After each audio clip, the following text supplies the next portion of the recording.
बात करेंगे कृष्ण की कालिया नाग लीला और उसका वास्तविक जीवन में महत्व। तो जैसा कि हम बचपन से सुनते आ रहे हैं कि कृष्ण ने कालिया नाग नामक दैत्य के सिर पर नृत्य किया था। जैसा कि आज सभी को यह कहानी पता होगी, लेकिन इस कहानी का जो मर्म है वो आज के युग में कितना महत्व रखता है, आज इस पर प्रकाश डालेंगे। और हमारे बीच एक बहुत ही प्रसिद्ध वाक्यांश आस्तीन के सांप जो सुनाई पड़ता है। व्यक्ति बात बात पर कहता है कि फलाना व्यक्ति हमारा आस्तीन का सांप है। तो यह बात भी उसी कालिया नाग से ली गई है। ये आस्तीन के सांप से आशय यह है कि जो हमारे घर परिवार के सदस्य हमारा बुरा चाहने वाले और हमारे घनिष्ठ जो मित्र होते हैं उनके बीच ही यह आस्तीन के सांप पलते हैं, जो कि हमारे साथ रहकर ही हमसे छल करने का और हमें नुकसान पहुंचाने का कार्य करते रहते हैं। लेकिन हमको यह शक तक नहीं होता कि कोई व्यक्ति हमारी ही आस्तीनों में पलकर हमें ही नुकसान पहुंचा रहा है। और इसका गुस्सा हम अपने जीवन में तनाव के रूप में और अपने आसपास के वातावरण में प्रदूषण के रूप में फैलाते हैं, जिससे कि आपस में बढ़ती चुगलखोरी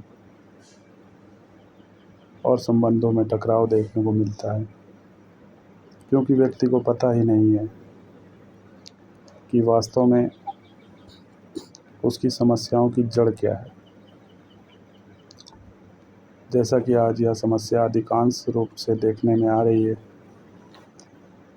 इसलिए सनातन को जानो यात्रा में हमने तय किया कि इस विषय पर प्रकाश डालकर हम ऐसी समस्याओं को उत्पन्न होने से रोक सकते हैं। तो कालिया नाग वाली लीला संक्षिप्त में अगर बात करें तो पानी में रहने वाले एक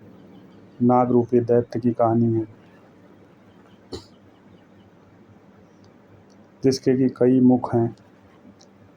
और उसका जो मुख्य मुख है वो मध्य भाग में छुपा हुआ है। अगर इसे अपने जीवन के कष्टों से या तनाव से या हमें नुकसान पहुंचाने वालों से अगर संबंधित करें तो वास्तव में जो इसका अर्थ है वो यह है कि कोई आपके परिवार में ही जब भी आपको कष्ट या तनाव दिया जाता है तो वास्तव में उसके पीछे आपका ही कोई घनिष्ठ व्यक्ति उस कालिया नाग के छुपे हुए मध्य भाग के सिर के समान होता है, जो कि आपको दिखाई नहीं देता। लेकिन जिस प्रकार कालिया नाग के 100 मुंह थे और कृष्ण प्रारंभ में समझ ही नहीं पाया, क्योंकि एक मुंह को पकड़ो तो अन्य सारे मुंह उसे घेर लेते थे। इस प्रकार युद्ध बढ़ता जा रहा था और जब उसके मध्य भाग जो कि छुपा हुआ था, जिस तक पहुंचना कठिन था,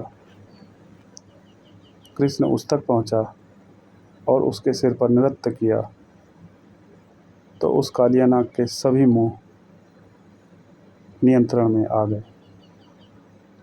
ठीक उसी प्रकार आपके जीवन में जो कष्ट हैं, जो तनाव हैं, भले ही वो कितनी ही तरफ से मिल दिए जा रहे हों और आप ऐसा सोचते हैं कि उन मिलने वाले कष्टों का जो कारण है वो भिन्न भिन्न है, जबकि आंतरिक रूप में वो कष्ट किसी एक व्यक्ति द्वारा केंद्र में रहकर तैयार किए जा रहे हैं और आपकी हालत उस अनजान कृष्ण की तरह हो गई है जो उन अलग अलग कारणों पर नियंत्रण करने की कोशिश कर रहा है, लेकिन नियंत्रण कर नहीं पा रहा। इसलिए जब आपके जीवन में कष्ट बढ़ने लगें और कुछ समझ ना आए, तो अपने जीवन में उस कालिया नाग के मुख्य सिर को देखने की आवश्यकता है, जिसे पकड़कर हम सभी कालिया नाग के सभी 100 मुखों को नियंत्रित कर सकें।